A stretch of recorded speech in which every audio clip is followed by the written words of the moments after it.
Hello everyone. Hi Boogie, how are you? How are you doing? I hope everyone is a-okay tonight. Yes, you do those Dynamax raids right now. I believe in you. You got this. Go get those big ass Pokemon. I hope everyone is doing all right. I hope we're all ready to go. We have a lot to talk about today, so we are just gonna go ahead and jump right on over to the podcast. So I am here with my absolute darling, as always, my right hand woman, literally sitting on my right side where she frickin' belongs, little Miss Wonderful Fantastic Midnight Avant. That's you. Yeah, I know, it's me. Hi. Alright, I gotta turn you up a little bit. You're a little quiet in my ear holes. Oh no. But I know why.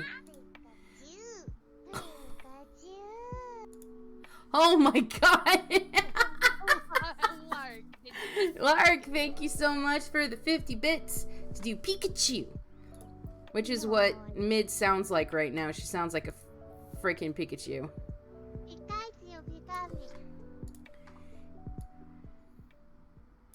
Oh, how is everyone today? Are we all doing well?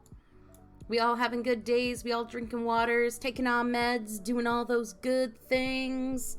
I hope everyone's taking care of themselves. Doing all right, just ate a Sonic soft pretzel bread from lunch. Oh no! Oh no. Take care of your tummy. Drink some water. I don't know about you, but it has been like balls blisteringly hot.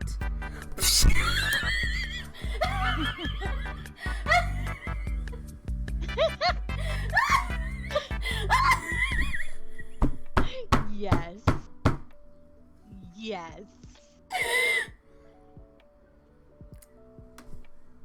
It's been very hot lately.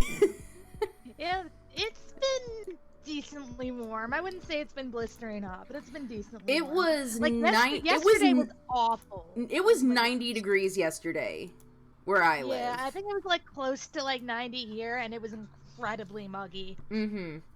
Today has been a lot better because we got a lot of rain, and it's been kind of just like chilled and relaxed and stuff like that. We got a little bit of rain, but then like the wind just picked up like. Yeah, really, it didn't get higher than 75 today, which is like ideal for me. I never want it to be like super hot. Oshi.exe is overheating. Dude, that's just me in the summer in general. I just overheat, and I don't know how to not. Like, fuck, dude. Meanwhile, I live in a house with central air conditioning in the basement where all the cold settles. I'm freezing 90% of the time.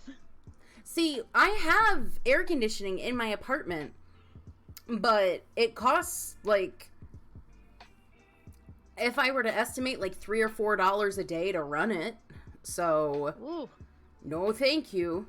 And mind you, it's $3 or $4 today for run it for like 2 hours. So, but the good news is that that's 2 hours is usually enough to keep us going for a long time.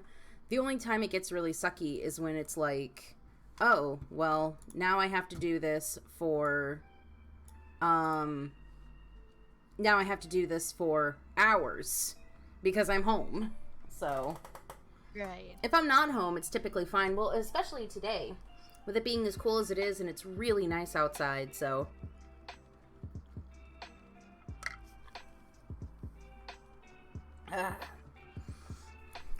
But are we all good? Everyone's not here for the weather report.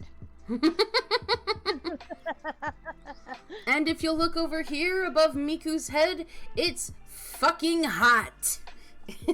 Right. But can everyone hear Mid okay? Are our levels good?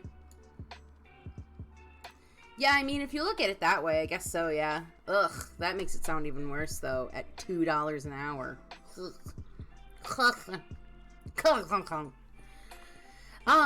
But, what have you been up to lately, Mid?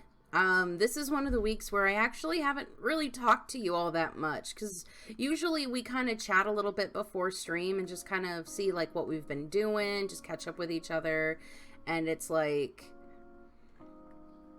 this week was just a big no from me. Yeah. Not a whole lot. Been reading a lot of books.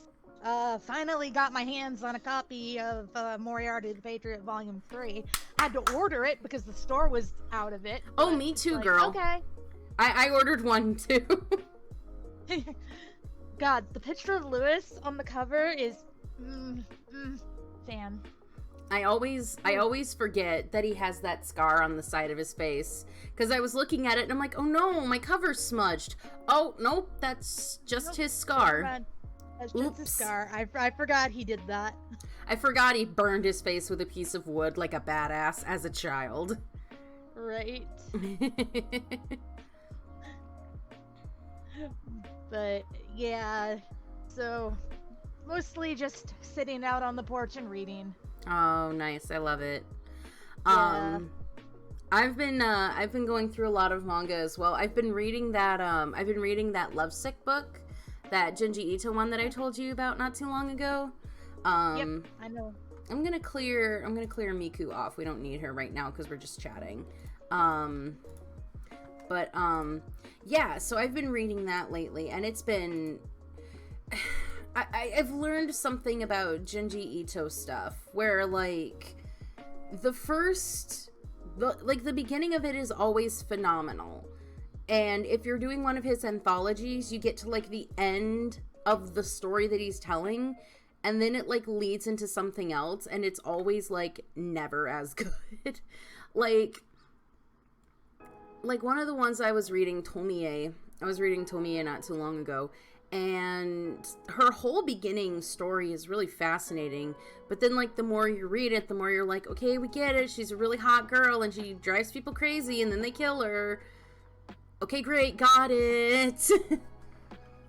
Uzumaki was good until it like gave up a little bit in the middle, and then the ending was really good. But this one, it tells the story, and then it shifts to the siblings, and it's telling stories about their family now, and I'm like, what does this have to do with the guy at the crossroad who tells you your fortune and it drives you crazy and you kill yourself? Also, I'm sensing a pattern of things driving you crazy and then you kill yourself. Yeah, I think that's a pattern. But so that's what I've been reading lately. Oh, and I also read Volume 3 of To Your Eternity, because I hate myself. Although, this is the first volume that didn't make me cry like a baby, because it actually had like a relatively happy ending. So that was shocking.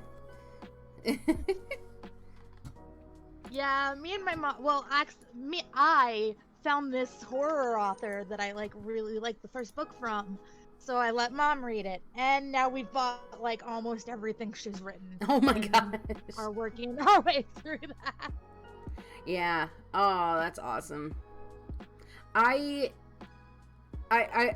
trying to like finish some of the manga collections I've had, because now that Banana Fish has gone out of print, I'm so scared of things going out of print, because now it's like $25 a volume to find a copy of Banana Fish, right? Ugh.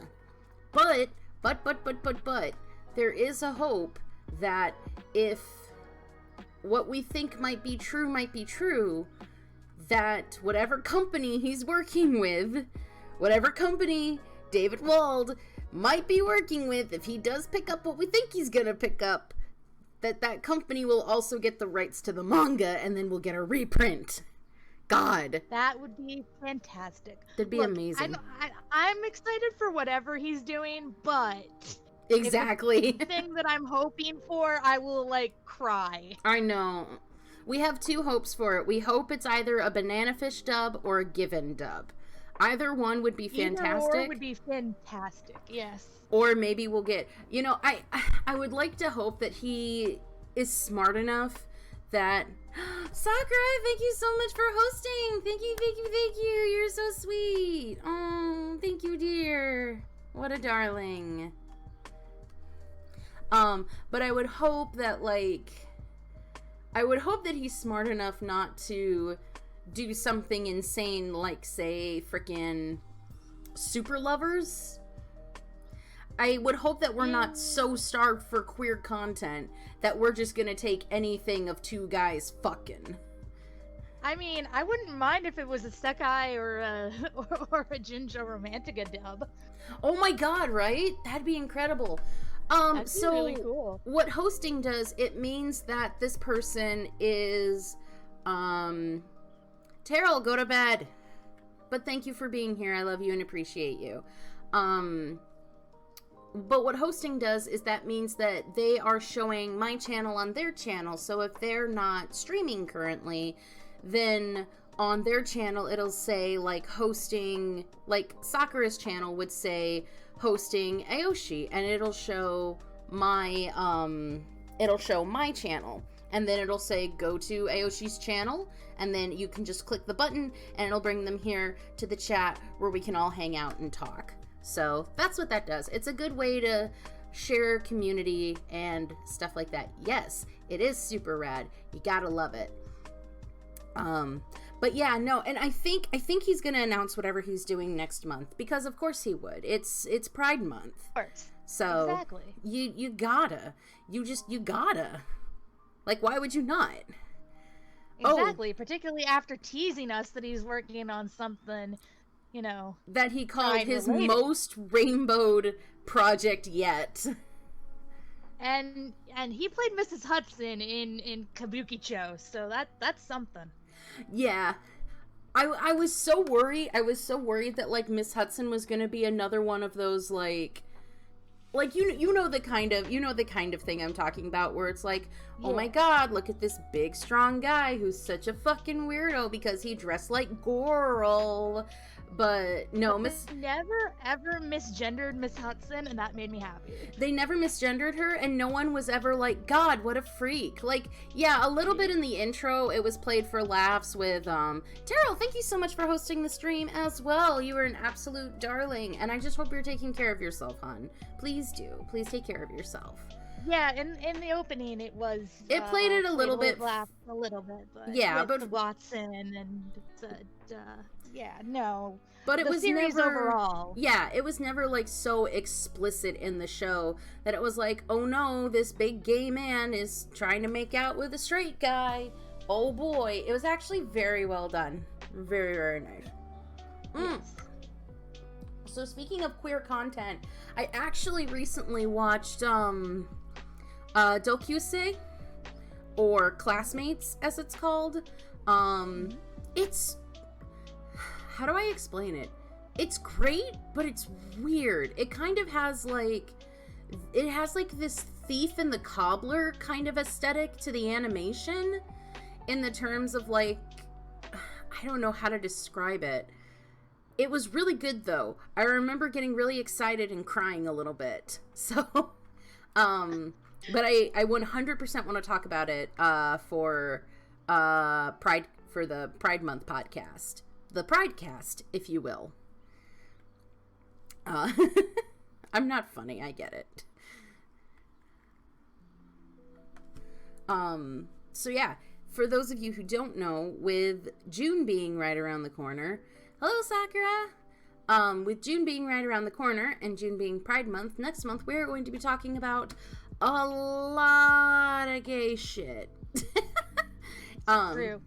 There's going to be a lot of talk of LGBTQ and queer representation in anime and manga. We're going to talk a little bit about some of our favorites. We're going to talk about some good forms of representation, some not so good forms of representation, but it's going to be a lot of fun. And we're both, well, I'm really looking forward to it. I'm not going to speak for you, obviously. I'm very much looking forward to it. I'm very excited. Yeah. Like, one of my favorite animes of all time is LGBT content. So, there you go. That's fair. That's fair. Ooh, that's good. That's good. Always a day off of school is nice to have. But yeah, so look forward to that. As we get a little closer, we will... Alright! thank you so much for your tier 3 subscription. On a 4-month streak, you are at the highest. You are at the highest rank. One of my knights. One of the part of the closest circle. Good luck on D&D tonight. Don't get killed. May all your rolls be blessed. Yes, let us bless his rolls. May Corin's rolls not fucking suck dick. And if they do, may he yeet those dice out of his life, because he doesn't need that kind of negativity. Yes. But yeah, so keep an eye out for that. There's a lot of really good, really fantastic queer content that we're going to be talking about next month. And you don't even have to be queer to enjoy it. There's a lot of just good, there's just a lot of good anime out there that has just good LGBT representation, and it's just anime. It's just anime. Alrighty. So that, unless there's been anything else going on with you, is there anything else you wanted to talk about, Mid? In particular, not right now anyway, so why don't we move into some of the things we were watching? Yes. Which one would you like to start with? Depending on which one you pick, you will be leading the discussion. Alright, well, why don't we start with the one that I know we both got to watch, which is Millionaire Detective.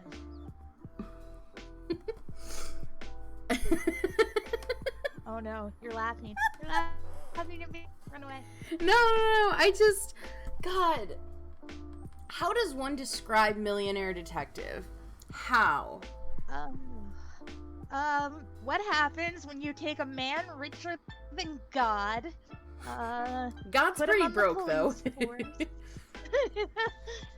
Okay. Richer than the entire Catholic Church with all of their assets. Fair. Look, I can only come up with so much large amounts of money. The U.S. government, We have no money. What are you talking about? You're right. We are in so much debt. Okay, so once again, going back to the Vatican.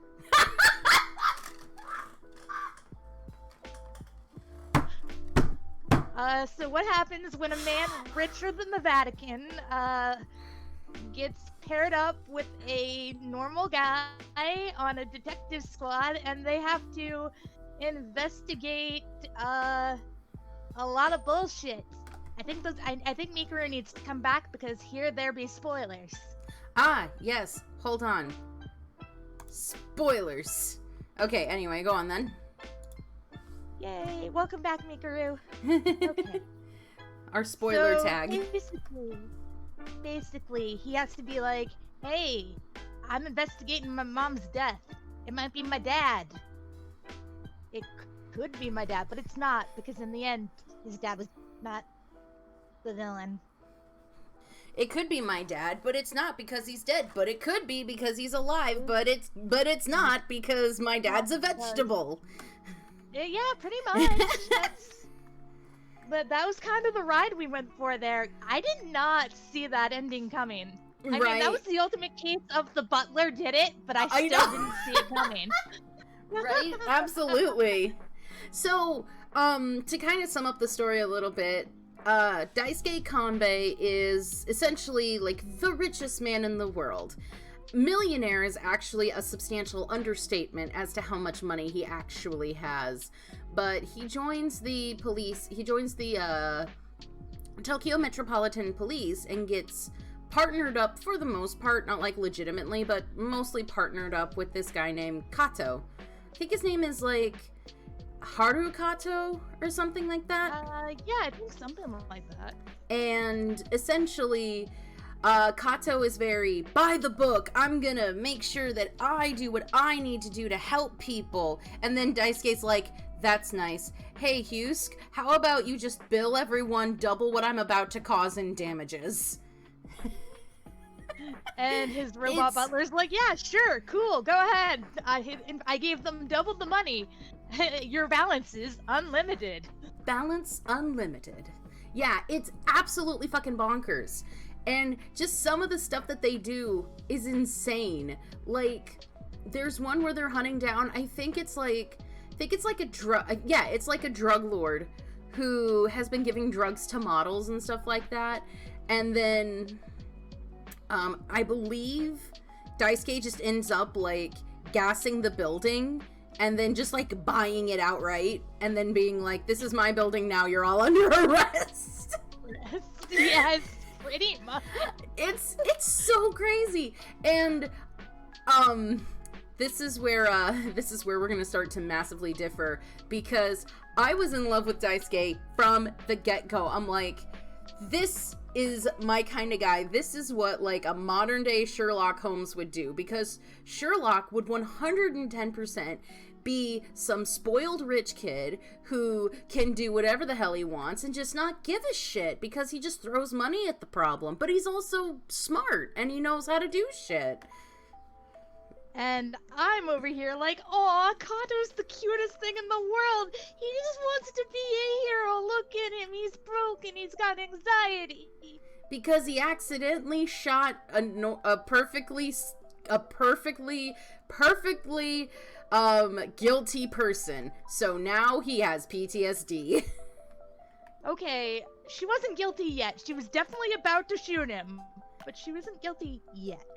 But wasn't she an accomplice? I thought in the show that she was like an accomplice to the bank robber that he was trying to take care of. I don't know if she was actually an accomplice or just somebody who was like, oh no, this guy got shot and I don't know. I have Stockholm syndrome. I thought she was like an employee or something. I don't know. It was a little unclear. It was a little vague. It's only a 12-episode show, so they can't go too much into details. Yeah. But, I would say that probably this was the most overall lighthearted and overall the most, satisfying of conclusions that we watched out of all of the shows this week. Definitely. Because, I have thoughts on Eden. Oh, and I have thoughts on Akudama. Oh, do I have thoughts. So, yeah, this is definitely the one that I think is the most lighthearted. Like, there was still, like, some heavy angst and stuff like that. Like, the stuff with Daisuke and his feelings towards his parents, and then the stuff with Kato and his feelings towards being a detective and a hero, quote-unquote, and stuff like that. But it was, versus being a civil servant. Mm-hmm. Yeah. Now, this show, in my opinion, is almost 100% like that kind of female power fantasy thing. And I say that in the way of, like, hot boys doing heroic things. Yeah, I mean, you're not wrong. Like, if you just like something that's light, humorous, and with still, like, a pretty decent plot and plenty of hot boys to go around, you'll probably like this show. Oh, I did want to... That's not what you're into? You might not. I did want to ask you, what are your thoughts on Susue? Oh, that was, what, his sister? Cousin? They were cousins. They were cousins. I don't know. I didn't pay that much attention to her. Yeah. It was okay. I hated her so much, because all she does is just go like, Master Daisuke, please come home safe. And it's like, bitch, the man can take care of himself. Like, I mean, she did have some really badass moments where she just, like, bursted in on her fucking motorcycle, like, yeah, I'm a badass bitch, what of it? But yeah, near the end she had some better stuff. Near the end she had some really good stuff. But towards the beginning, I got real sick of her real fast, and I'm just like, That's fair. I didn't give her much mind in the beginning, and then I was like, oh, okay, she was pretty good near the end. Oh, can we talk? I was really sad about the old detective and the leader of the first division. Oh my god! That was so basically what happens is there's this old detective who is he's just a couple of days away from retirement, and you're right. And he confronts the leader of the first division, which is essentially like the highest rank that you can have in the police department, and he's like, hey, you're in on this murder that happened with the Kanbeis. And the guy's like, no, you don't understand. I can't talk about it. And he's like, well, why not? And so they take him to Daisuke's, and when they take him to Daisuke's, they keep him like in a room in the basement. And ultimately, they spend time talking to him and come up with this whole thing of like, okay, are you ready to talk? We're going to talk about this. And then, Daisuke's father, quote unquote, finally shows up and is like, okay, well, I'll kill you now. But again, it was the butler. So then they were super fucking dead. And it's like, oh, okay. That happened. That was genuinely upsetting. Yeah, absolutely. And I'm just like, Jesus Christ. And then not only did the butler do it, but the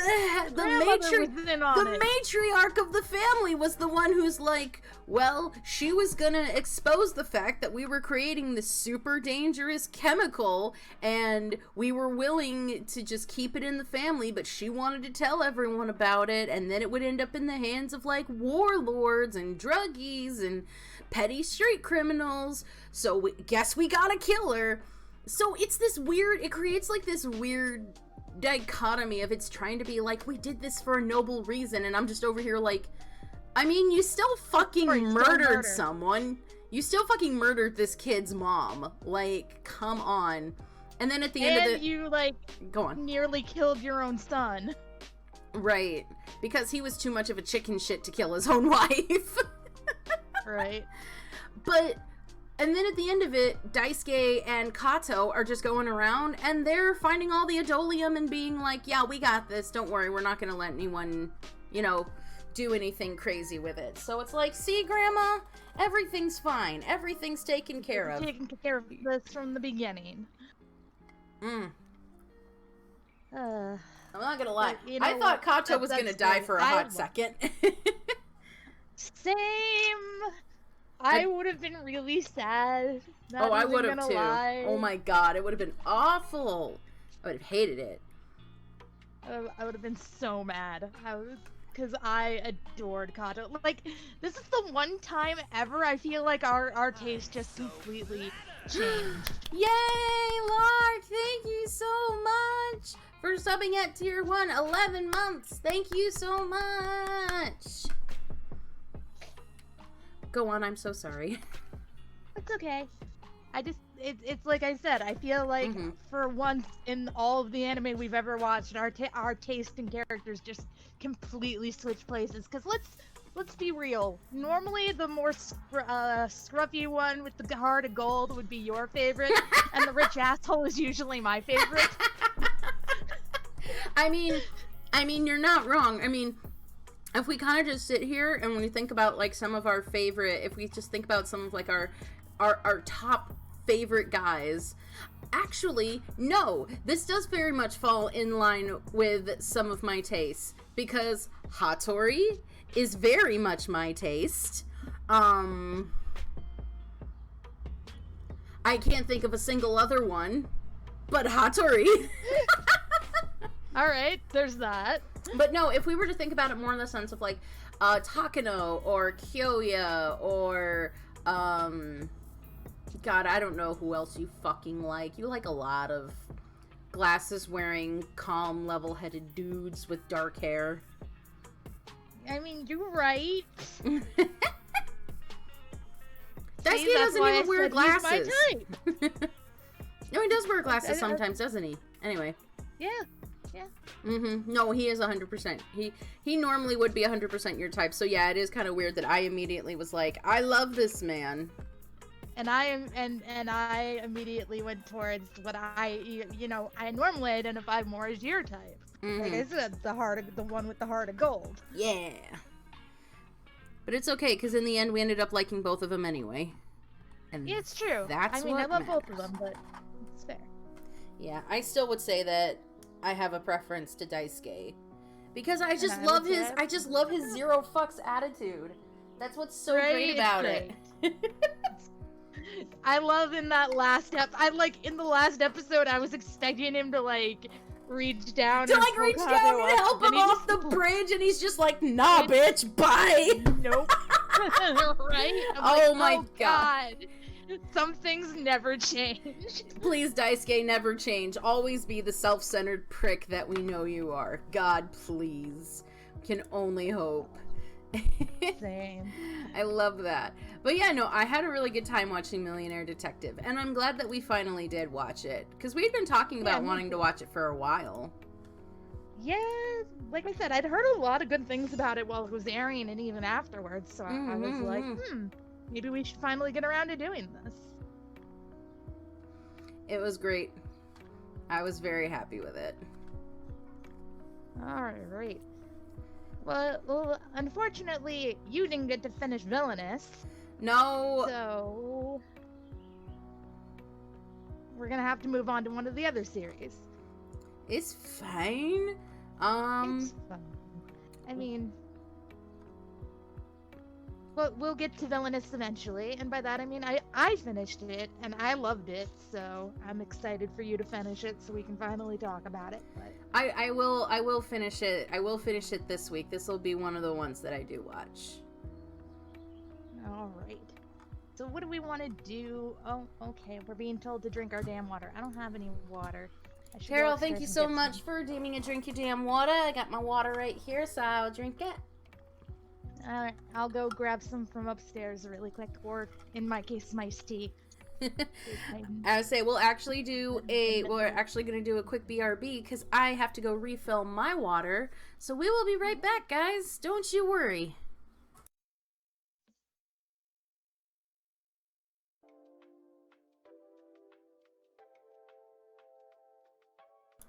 All right, water acquired.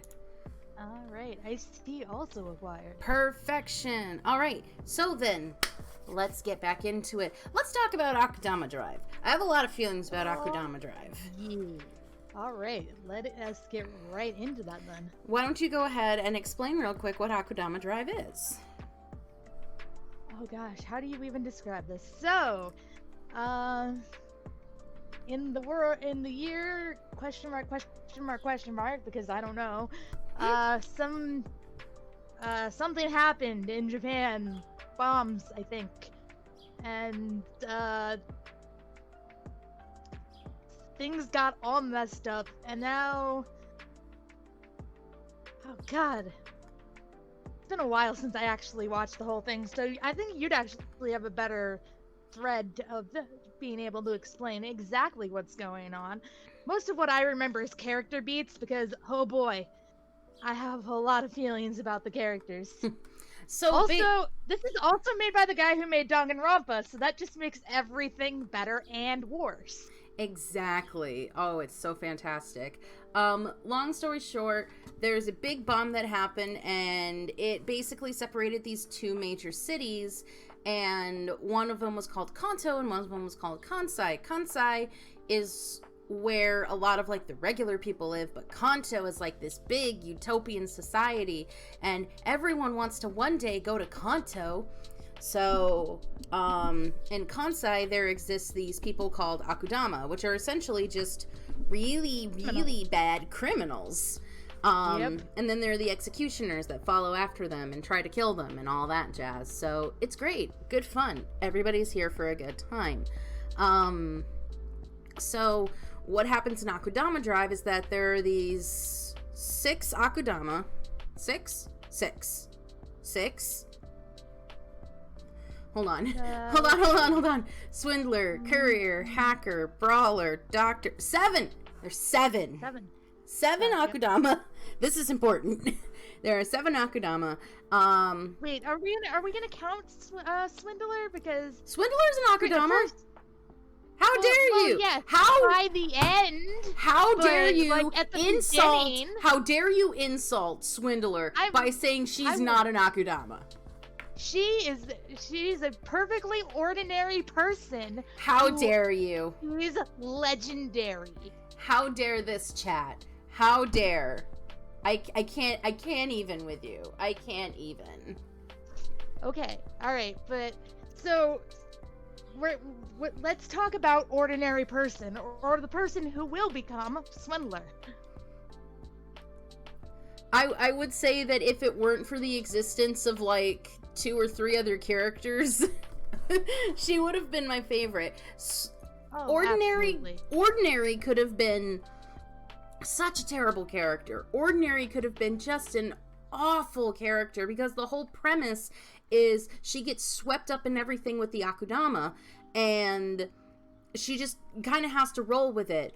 But she doesn't go, no, I'm not an Akudama, you can't do this, you can't get me. She's just like, yeah, I'm totally an Akudama, yeah, I tricked everyone, and that's how I got here.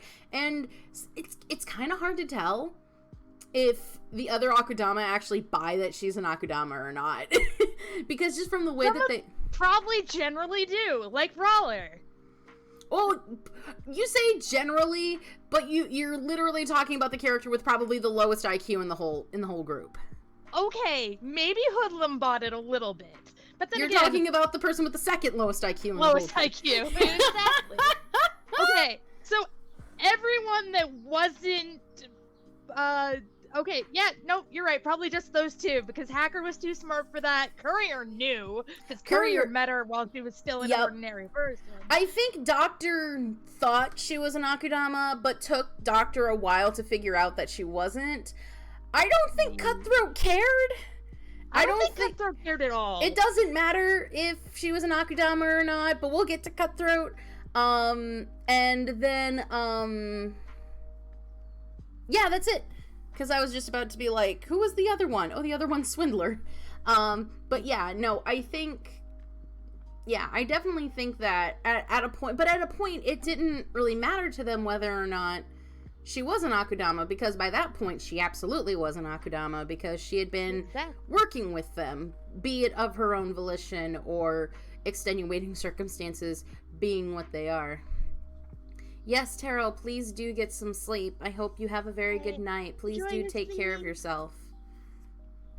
But, yeah, so there's very much the sense of, like, she could have been just the most annoying character carried on throughout the whole show, but she actually ended up doing very well, and was really fascinating to watch her growth, or at least her development. I don't know if we can call it growth, but her development from the beginning of the show up until the end of it. And again, this is from the guy who made Dangan Ronpa. This person knows how to write characters. Like, characters... No one comes to Dangan Ronpa for the plot. Nobody gives a shit about the plot of Dangan Ronpa. We're here for the characters. Everyone is into Dangan Ronpa for the characters. So... I mean, you're right. It's kind of the same thing with Akudama Drive. The plot is very secondary, and it is what it is, and by the end of it, the plot just pissed me off more than anything else. But the characters were such a driving force, and that show had more character to it, and more development for some of these characters than some ongoing shows that are still happening. Like, Jesus Christ, it's insane. It's crazy to me. Hoodlum's Hoodlum. Oh my god, let's go, girl. Oh my god. Okay, first off, I wouldn't have even watched Akudama if it wasn't for Kellen fanboying over Hoodlum. Literally, every single voice actor, almost every single voice actor that was in this show was fangirling over their characters. Like, Jonah was like, hey, look, I get to be cool for once in my miserable life. And, like, the enthusiasm that Kellen had about Hoodlum was just top-notch. And then Zeno just comes out like, God got me playing a role again. Thank you, dude. What's up? Let's go. I'm Brawler. I'm the fucking best. And then Matt just being like, guys. I'm crazy, and it's the best. Oh my god. Anyway, please go on with what you were saying. First off, the entire voice cast was great. But also, so I got into the show after, like, seeing Callan tweet about Hoodlum for so many weeks. I'm like, alright, I have to see what makes this character so great that he's just, like, constantly fanboying. And I understood almost the minute that, like, Hoodlum was there, because Hoodlum was kind of like ordinary person, but kind of not. He was a minor Akudama that had just done a few crimes, and he gets caught up in this huge mess with people whose, like, crimes and the amount of money they were worth were off the freaking charts. How many years they were sentenced? Like, what was even the highest one? Like, I think the highest was Courier at 700. Yeah. But, like, so he's there, and he's trying to not only fit in, but also, like, not die. So he makes up this whole thing about how he's this great Akudama, like, he's been sentenced for, like, 5 billion years. He's like, oh man, I'm the greatest, and no one believes him except for Brawler. And him and Brawler just have the most amazing bromance in the entire goddamn show, and it is a joy to watch. And I was so upset when Brawler died. Like, words do not describe. Because I wasn't as sad about Brawler himself. I was sad about how it affected Hoodlum. Okay. And when he... Okay, go on. Okay. And when he, like, dealt through that whole thing, and then when fucking Doctor admitted what she'd done to attribute to Brawler's death. Yeah. The way he reacted to that was the most badass thing. Like, he runs up and shanks her and cuts her artery. Like, fuck, dude. Like, god damn, man. This guy had no balls. Let's be real. And for the first part of the series, he had no balls, Chief. But his connection with Brawler just gave him the confidence he needed. 10 out of 10. And I felt that. I have to ask you real quick. How did you feel when I was like, when I said, I'm gonna be pissed if everyone in this show dies? My reaction when I read that was to purse my lips and go, oh my gosh, my poor you poor baby. Because I knew exactly what was gonna happen. I knew that everyone died, except for, of course, brother and sister. Right, but they're not supposed to, which is understandable. Gotta have at least a little bit of a happy ending, I fucking suppose. Jesus Christ, I hate this fucking show. I hate, this is why I'm so mad, though, and again, this is why this author is such a phenomenal creator. This is why this person is astounding, because again, it's the Dangan Ronpa thing where you care so much about these characters, and then when even the one that you care about probably the least dies, you're either elated or pissed off because you're like, well, that fucking sucks. Like, okay, the Mikudu spoiler tag is up, so we're gonna just talk about a little bit of a spoiler from Dangan Ronpa. For example, right. Let's just talk about Celeste for a second. This pertains, I promise. This pertains, I promise. So, Celeste was one of your favorite characters in DR1. And I kind of couldn't give a shit less about Celeste. I really couldn't. I was like, she's kind of a bitch, not really my thing. And then we get to the trial where she dies. I won't say how, I won't say why, but she dies. And I remember thinking to myself, fuck yeah! Like, I was excited until, like, you know, the rest of what happens, and I was like, oh no, this bitch got done dirty. But anyway, right. The point being, you had this feeling of like, oh my god, fuck, dude. Like, you were not thrilled with it. But I was like, oh, that's so fucking rad. And it's kind of the same thing in the sense of, like, you know, it sucks that Brawler died, but you were more like, oh, this is gonna fuck up Hoodlum. And then I remember being like, I can't fucking wait for this doctor to get her fucking comeuppance. And not only did this bitch get her comeuppance, not only did Hoodlum yeet himself at her and slit her throat open in the way that she taught him how to do it, mind you, then the bitch also gets trampled by everyone trying to get on the train to go to Kanto. Oh my god. That was perfect. Oh, it was incredible. So damn elated. Oh. I hated her so much at that point. She's awful. I hate her.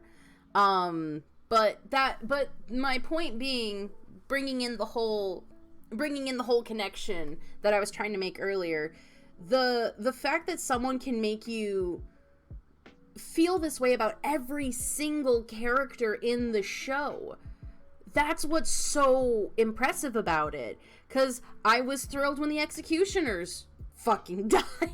I'm like, fuck these bitches. Fuck these assholes. Like, they suck. I hate them. I felt a little bad for what's her face? Pupil? The Pupil, yeah. I felt a little bad for Pupil. But I did. She was starting to see how messed up the system was. But God, just the fact that all of the characters are so goddamn good and so well done. I was in love with Courier from the get-go. The more I think about it, the more I'm like, he's kind of one of the weaker characters overall, because he's like, I'm just doing it for the job. Nothing gets in the way of me and the job. And yeah, he does everything that he can for the kids and stuff like that. But at the same time, it's like, okay, yeah, we get it. You're a badass. It's fine. Nothing wrong with it.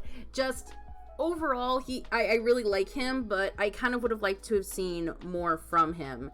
Right. And then there's Cutthroat. Oh god. What do we even say about Cutthroat other than goddamn Matt? The best. Cutthroat was so good. And the moment that, like, he was doing the whole, like, she's my angel thing, blah, blah, blah, and I'm just like, okay, like, whatever, he's just, like, into her, he's into Ordinary, it's totally fine, like, no big deal. And then when he meets up with her again and he's like, hey, can I kill you? I'm like, oh, he is just a psychopath. Okay. Yeah. And, fuck. Oh my god, just the interesting thing about how he could, like, see the red aura around her, that was so intense. And I actually felt bad when he got stabbed, and he's like, where'd the red go? Why is everything black? And I'm like, ah! I was like, no, what? I mean, I was like, you know, this is good because she's gonna die. I know this fucker needs to die, but I don't even know. Oh my god. And Hacker's just the best, period. I called that from a mile away. I was sitting there at the end watching it, and I'm like, as soon as I saw the end of the series, I just kind of went back and you were like, you were right. Hacker is best boy. Because we watched the first episode around the same time when the dub started airing.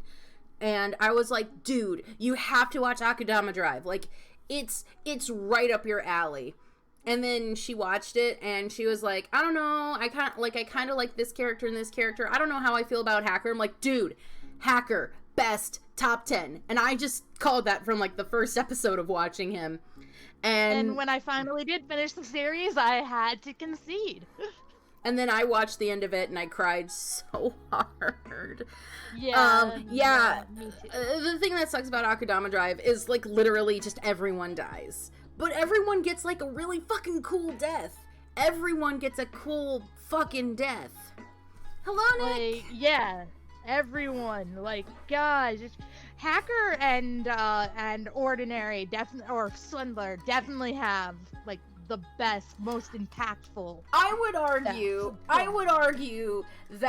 would absolutely argue that Courier using his robotic hand to finish his railgun that was broken to get the final shot on that on that plane so the kids could get away was pretty fucking badass.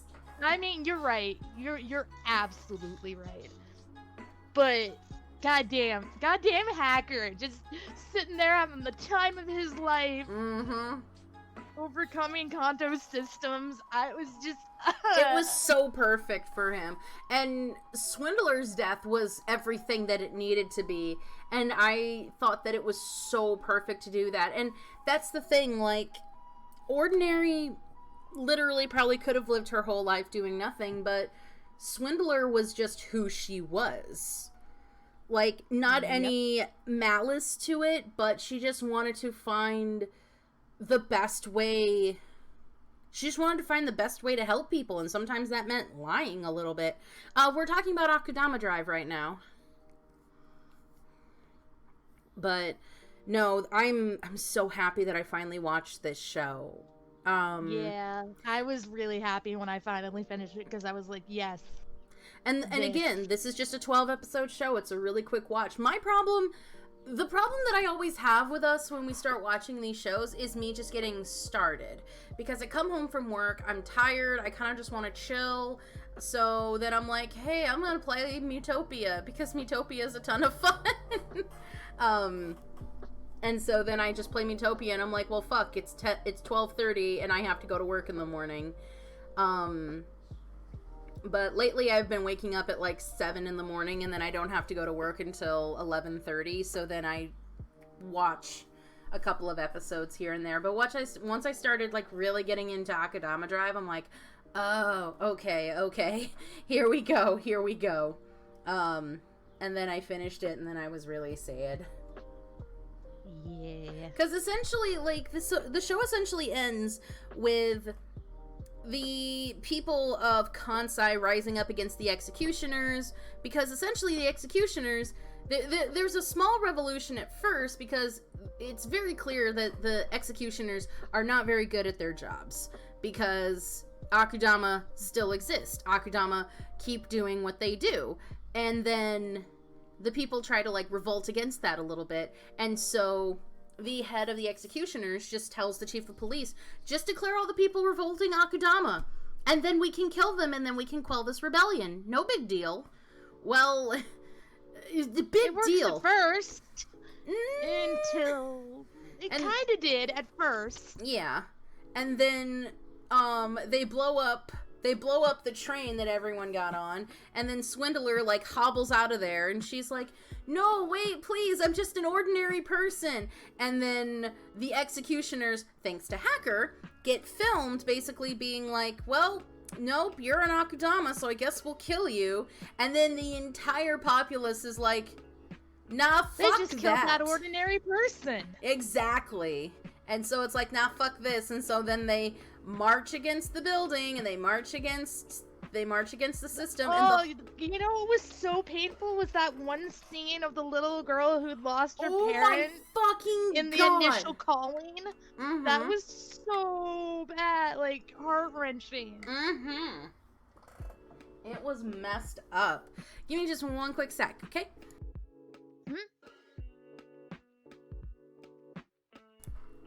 Sorry, my partner was checking on the net. Oh, okay. But we're good, because we're still here. We're golden. But anyway, so, yeah, no, and the thing of it is that, oh my god, like, I want more people to watch Akudama Drive, even though I just sat here and told, like, I, like, spoiled the whole thing for you, but... Yeah, no, God, I agree. You should absolutely go watch it. So well done. If only to put context to the things we said, and not to mention, the animation is fun.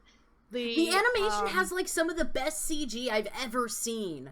Oh my god. This so good. And, like, it's so well shot, and it's so... I can't think of, like, a bad frame. Like, all of the animation is just solid. The fight sequences are phenomenal. This show got fucking robbed when it came out. It did. Like, I saw the nominations for the Anime Awards, and back then, and I hadn't even finished the series at that point. Like, I didn't even know, like, I hadn't even seen the fight that got nominated. And while I understand why it didn't win, there were so many other categories that it would have been perfect for. Like animation? Like animation, or opening. I'm sorry, I love Steel. I think it's a really good opening. I like the opening to Millionaire Detective more. The opening to Millionaire, oh my god, it's such a good opening. But I also think Hacker should have been up for Best Boy, and Swindler should have been up for Best Girl. Swindler I'll give you for Best Girl, but no one would have voted for Hacker. Like, no one would have known who he was. That's true. But Swindler, yeah. I agree. Swindler should have been up for Best Girl. But that's something else to look forward to, everybody. We will, when it does happen, we will live stream the Crunchyroll Awards. Get ready for the pain. Oh, alright. Just remind me to get something to actually drink this year. Yes, we will drink on stream. Cause what did we do last time? We had to take a drink every time our pick wasn't selected. Is that what it was? Yeah, I think that was it. Fuck. Oh, I can't wait to die. Right? Oh god. This is a complete tangent, but I was watching this YouTuber do a drinking game out of the Ghost Stories dub, and I was like, oh no. Oh no. That's dangerous. That became unfortunate really fast. Oh, I'm sure. Oh no. They were so drunk. Oh my god, please send me that video. I want to watch it. I will absolutely send you that. I thought about us doing the same thing to a different anime maybe, but then I was like, I don't know how I'm gonna A, get that much alcohol, and B, don't even know what we'd do. Oh, we'll talk about it. We will absolutely talk about it. Okay, we'll figure something out. But yeah, so to sum up with Akudama Drive, fucking watch it. Just fucking watch it. It's amazing. It's so incredible. Oh my god, it's amazing.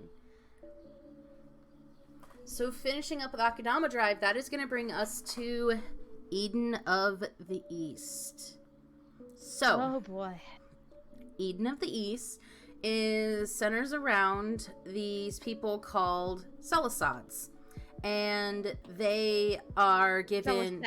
Selisao, thank you. It's been a while since I've seen the show. And they are given, what is it, 3 billion yen? 10 billion. Is it 10 million or 10 billion? Oh, I think it's 10 million. Okay. They're essentially given a phone that has 10 million yen on it, and they're told to change the world. That's it. That's the premise.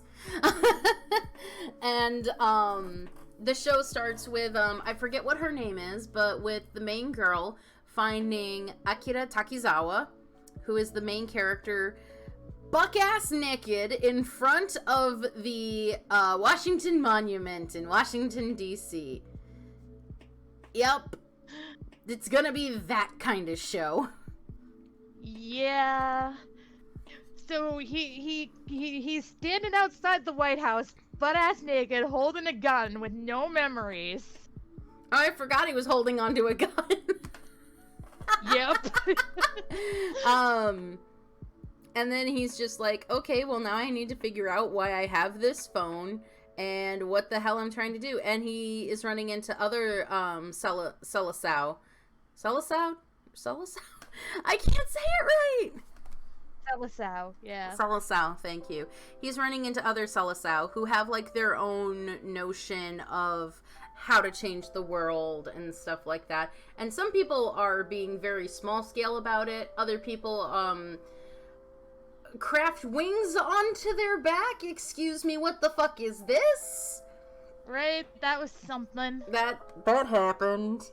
And I literally don't remember anything after that except like Takizawa, like, capturing all the neats and stuff like that. I don't even remember, like, what his plan was with that. And I remember there was a missile, and I don't remember what was going on with the missile. So okay, so here, catch me back up. I'll kind of try to trigger your memory here. So, yeah, going back to the phone, their phones were given to them by somebody named Mr. Outside. And they were supposed to, like, change the world or whatever. And, if they ran out of balance or whatever, they'd be killed by this guy named the Supporter.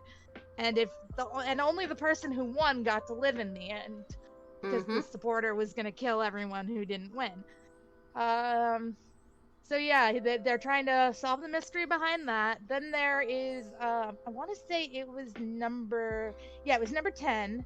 Oh, by the Yuki, way, all the Selesaos have different numbers to their yes. there's 11 of them. There's number 9. No, I think there's 12. 12, yes, 12. Yep. Yeah.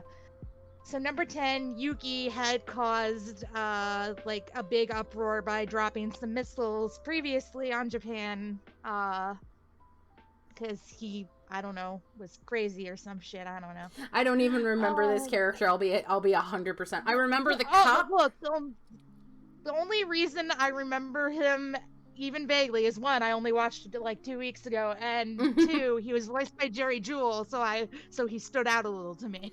I remember the girl with the wings. I remember the serial killer. I remember the cop. Yeah, no, he went too soon. And obviously I remember Takizawa, I remember the girl, I remember most of her crew. And I remember the one otaku that they went to go visit every now and then. Yeah. Okay, so there was, in the way of the Selesaw, there was also the doctor, the one that kind of explained what was going on to Akira. And the sort of government guy who brought him to, like, meet up with the other two that were like, hey, we're gonna, drop 60 more bombs on Japan. And Akira's like, that's crazy, why would you do that? And then he's like, how about you don't do that? Right? So where the needs come in is, basically they were, people he recruited in the first bombings to help evacuate the areas that were going to be bombed. But he had to, for various reasons, set himself up as the bad guy and make everybody hate him because I don't remember the exact reason. But... Essentially, like, that was gonna. It's kind of a I don't want to say it like that, but it's kind of the whole I'm gonna change the world by becoming the bad guy mentality. But, exactly. But not in the sense of, like, he became, like, a terrible, horrible dictator. He just came off as, like, a bit of an asshole. Honestly. And then he, like, shipped all these people off to Dubai for a couple months. And one of them found their soulmate there. So it's fine. Cool. Well, and the interesting thing is like, literally, unlike with Millionaire Detective, where Husk can only do so much within Daisuke's parameters, what is Juice, which is the name of the... can literally do anything. If you have the Prime Minister say uncle, that was a thing. That was actually part of the show. And that cost him like what? Like 100,000 yen or something like that. Something like that, yeah. But okay, so I'm just gonna sit here and start barraging you with annoying questions. Okay. Number 1, do any of the movies actually outline who Mr. Outside is? No. Do any of the movies confirm who the supporter is? No. At least to my memory. Alright. Because the first movie is all about finding Takizawa again. Because he's just gone. He's just, like, vanished off the face of the earth. So that whole movie is just about finding him again. Okay. Did he win the game by declaring himself king at the end? If he won, would there be 2 more movies? That's fair. But he used up the last of his balance, so why is he not being... Is he being hunted by the supporter? Why do you think he's in hiding? That's fair. And the other thing is like, I don't remember the second movie because I was watching it at like 2 a.m., so I fell asleep on and off. But to what I remember of the movies, no substantial answers are given. But to be fair, not a lot of substantial answers are given in the show. Like, how this bitch got wings. Like, excuse you, what the fuck? They kind of explained that. They said it was, like, industrial arts and illusions and magic and some shit, but... Yeah, but I mean, like, how is there magic? I don't know. It's illusions and stuff. Anyway, you know, in the beginning, and I'm really mad that they didn't like go into this at all, I was convinced that like her sister's husband, the one that she was kind of in love with, was gonna be like Mr. Outside or the supporter or something. I'm like, that would have been really cool. If only. But like they never got that far into it. Like, my only problem with Eden, like, I loved Eden. I thought it was great. But there's just so many questions. Like, it does not leave you with any answers at the end of it all. And part of me is totally okay with that, because to me, Eden, it's like... It's kind of like Terror and Resonance, in the sense of, like, I feel like that's one of the most unsatisfying shows I've ever seen, but it's because everything had a means of like wrapping up. But to be honest, I hated the way that everything wrapped up. I really did. Yeah. It was good. Yeah, Terror and Resonance had, like, one of the worst endings, unfortunately. Like, it was a good ending, kind of. I would argue it was a terrible ending. Like, it made sense, but I still thought it was a bad ending. Exactly. That's what I mean. It made sense. But I feel like part of the joy of Eden of the East is that it still leaves you with questions. Like, there's still things about it that I think about. And it makes me want to go back and rewatch it. Granted, it's been a couple years since I watched it, but I genuinely... And actually, I'm going to check something on Funimation real quick, because they came out with a collector's edition, and at the time, I couldn't afford it. But I'm going to go to Funimation, and I'm going to see if they still have it, because if they do... It's like a $70 special edition, and I think it only came with the show. I don't even think it came with the movies. Oh my goodness. I'm sorry. I have to say I do like it. I do. But the lack of any kind of closure, it just drives me insane. To me, I don't always need closure. Because sometimes I feel like closure is worse. Like with Akudama Drive. I would have been totally fine if it was like you see I would have been totally fine if you see Courier sitting by his bike and then he gets surrounded by executioners. I don't know if he gets out alive. I don't know if they all kill him. And that's okay. I'm fine with that. I don't have to know. That's one question as opposed to like 50. I mean... We don't even have the names of all the Selisao. Like... Why do we need to know all the Selisao? Do they have a part in Takizawa's story? Probably not. I don't know. Maybe... But why do you need to know all the Selisauts? Like, what would knowing the names of all the Selisauts do for you?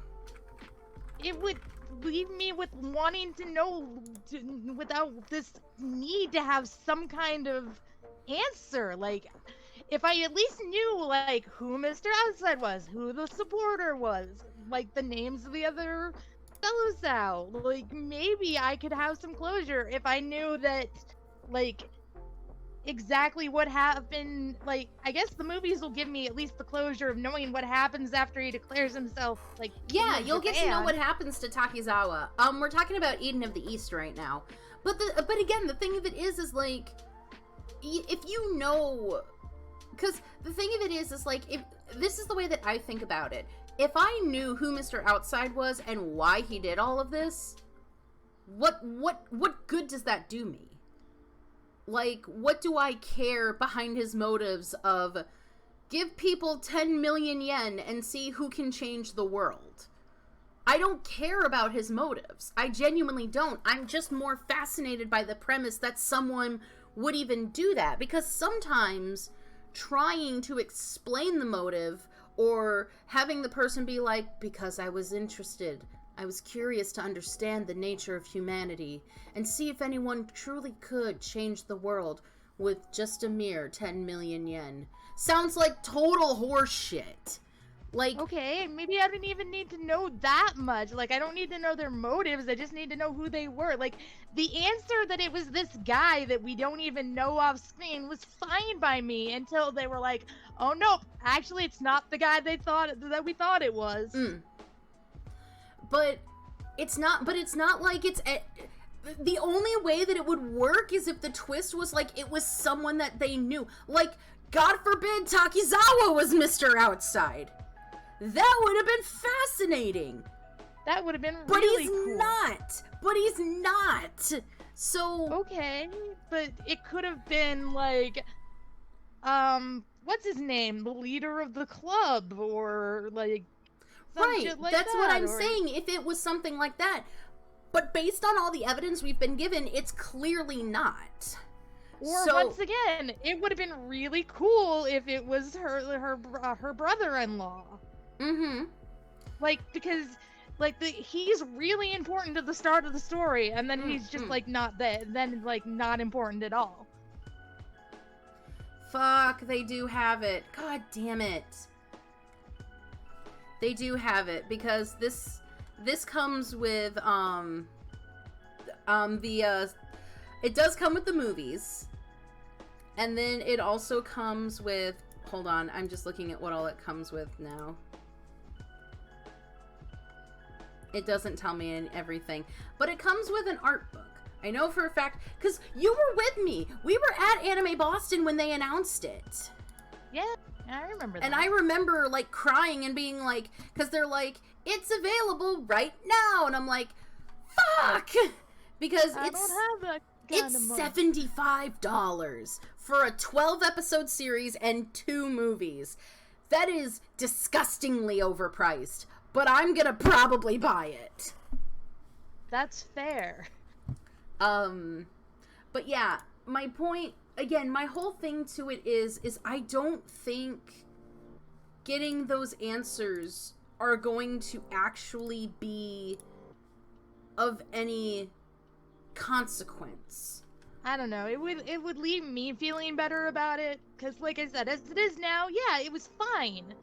It's great. It was an enjoyable watch, but I'm so frustrated at it that I don't think I could ever go back and watch it again.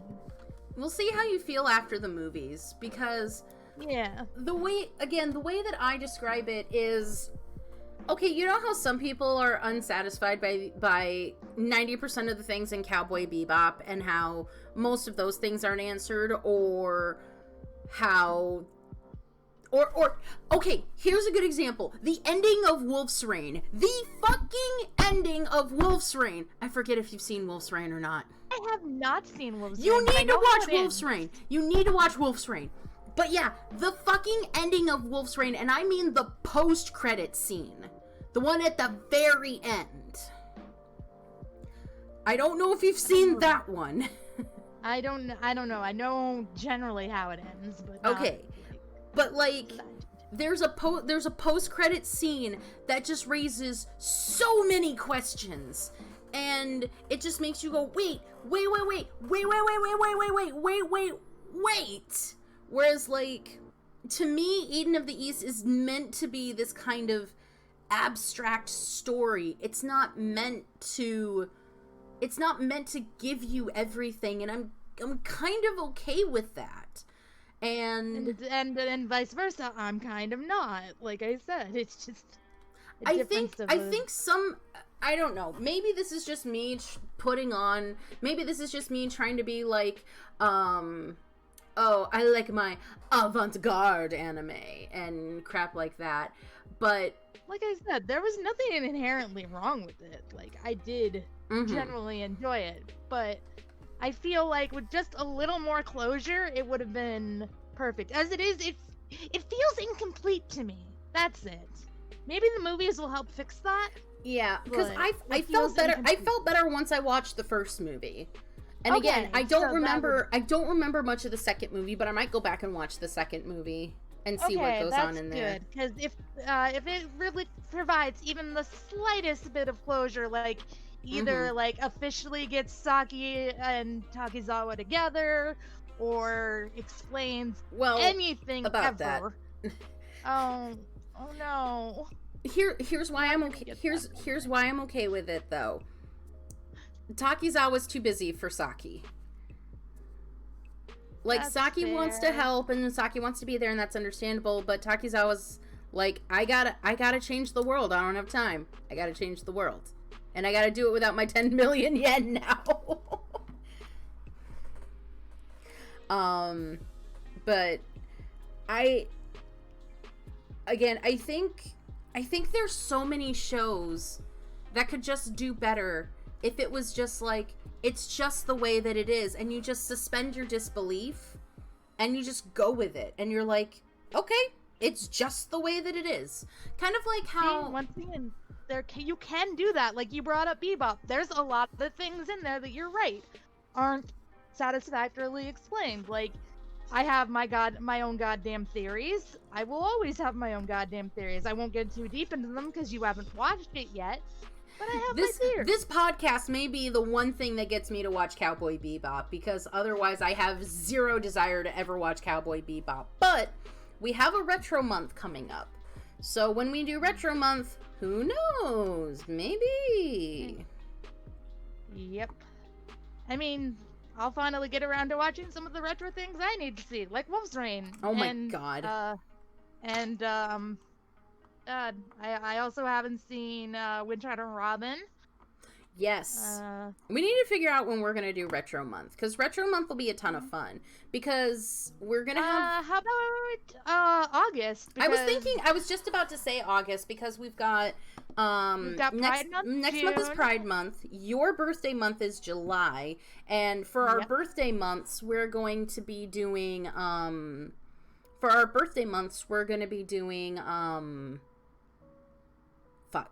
what is the word?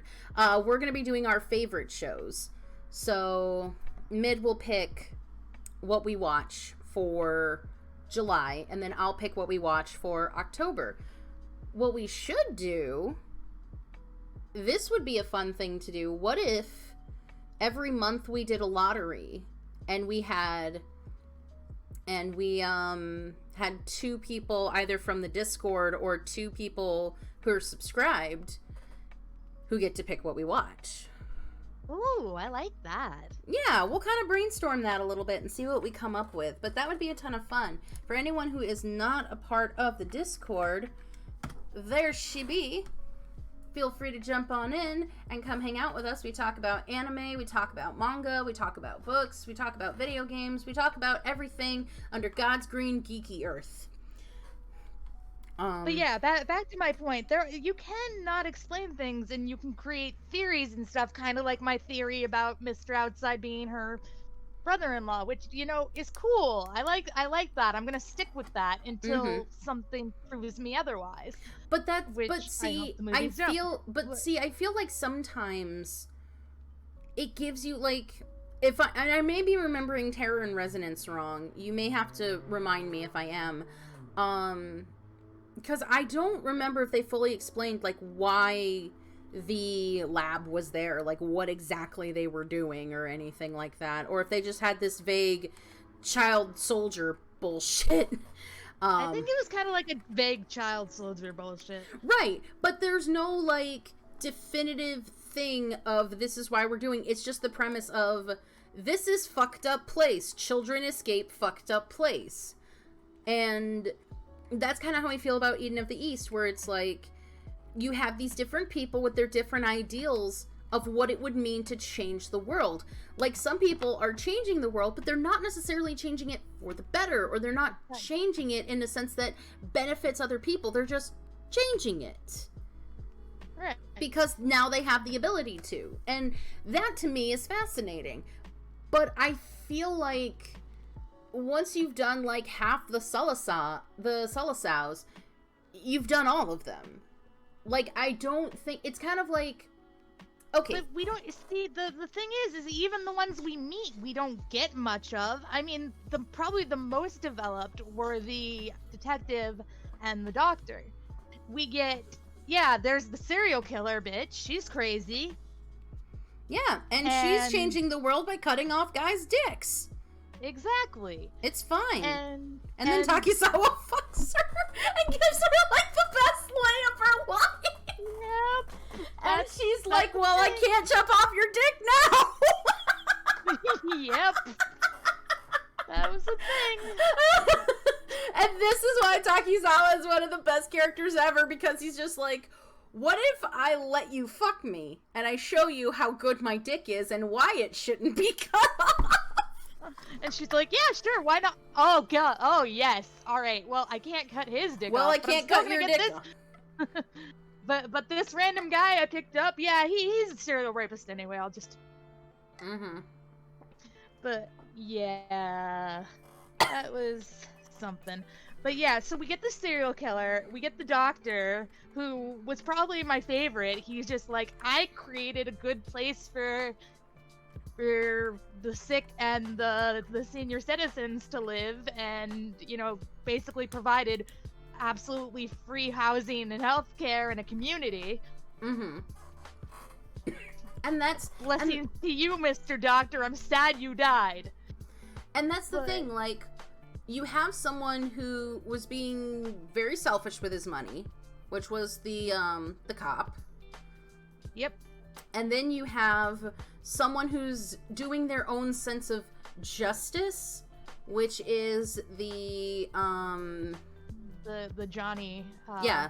The Johnny Chopper. Yeah. Right.